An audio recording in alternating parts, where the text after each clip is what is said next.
What's up guys, it's the Ultimate Fighting Consultant and we're back with quick picks and predictions for UFC Vegas 104. Real quick before we dive in, let's talk about last week. We ended on a slight loss, but our underdog of the week, Justin Gaethje, came through and it all came down to our safety bet on Alex Pereira. If he would have won, we would have been up 3.05 units, but he was too focused on the takedowns and didn't really open up his striking. Watching live, I did think Magomed won 3 rounds to 2, and before the main event, I even sent a message out to my group saying, if you're not feeling Alex, you could cash out for a guaranteed profit of around 1.5 units.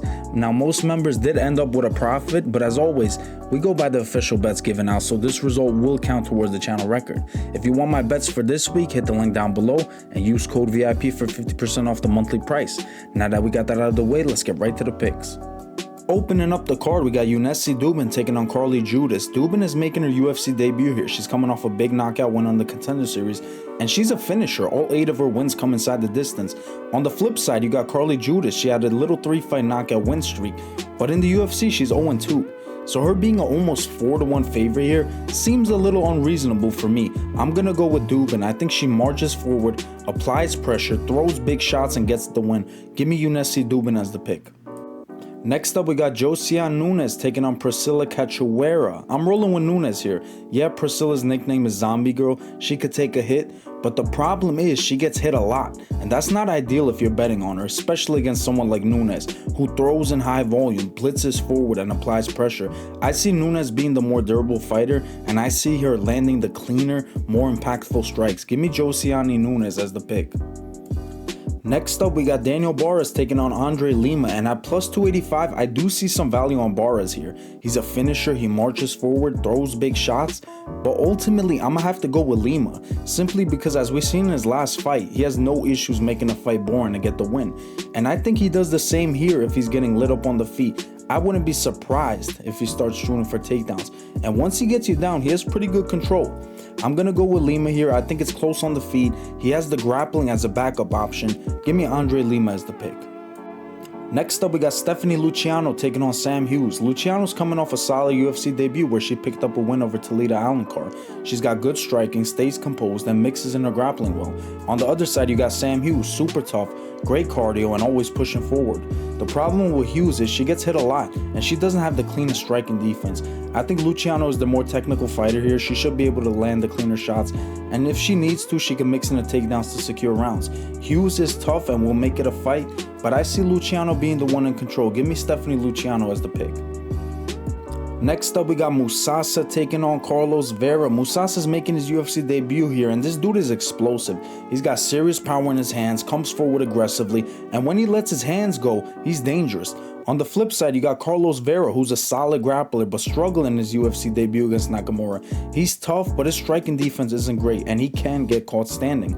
I think Musasa is the more dangerous fighter here. Vera might look to get this to the ground, but if he can't, he's gonna have a rough night. I see Musasa keeping it on the feet, landing the bigger shots, and either getting a finish or a clear decision. Give me Musasa as the pick. Next up, we got SuYoung You taking on AJ Cunningham. You is a solid grappler. He's got slick submissions and good control on the mat.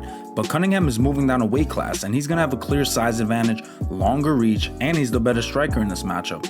I'm rolling with the big underdog AJ Cunningham here. Yeah, he's coming off back-to-back knockout losses, but he's the better striker. And now that he's been training at Factory X, a gym known for producing strong grapplers like Isaac Dolgarian, if his takedown defense has improved, I think he could keep this fight standing and outstrike you. The odds are just too wide for me, and as long as he has a good weight cut, I think he's got a real shot to pull off the upset. Give me AJ Cunningham as the pick.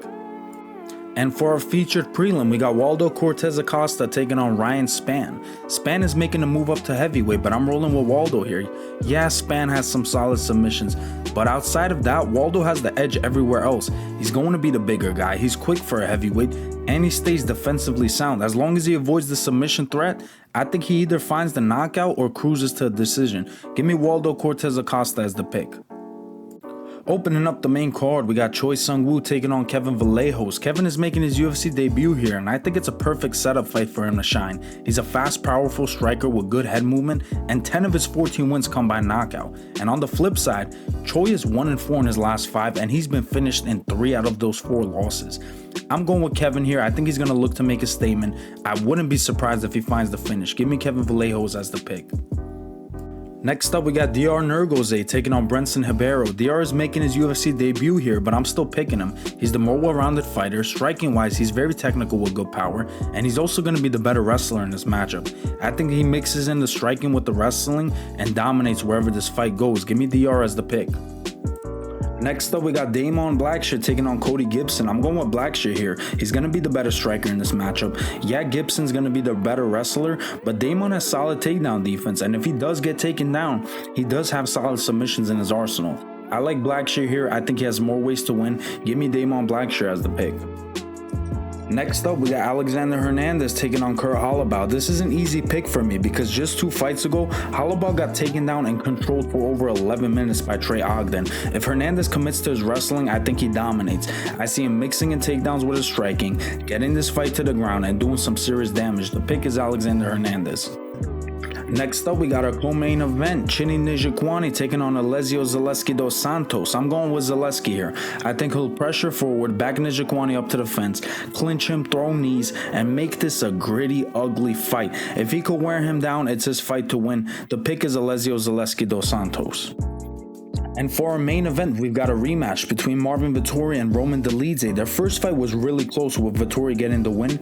This time, I'm going with Dolidze for a couple of reasons. First, Vettori hasn't fought since June of 2023, and that long of a layoff worries me a bit because we don't know how he's going to look coming back. Meanwhile, Dolidze has had 3 fights in that time frame. Yeah, he lost to Imavov, but he also picked up wins over Kevin Holland and Anthony Smith. In their first fight, Vettori was mostly throwing leg kicks, while Dolidze was looking for the big power shots. But in his fight against Smith, you can see he's cleaned up his striking. He's not just loading up on big shots, he's using the jab a lot more. I think that's going to help him here, especially since he was the one pushing forward last time. If he works behind the jab, I think he could get the win this time. Give me Roman Dolidze as the pick. And that wraps up our video, guys. Make sure to like, comment, subscribe, drop your picks down below. I'm the Ultimate Fighting Consultant, and I'll see you in the next one.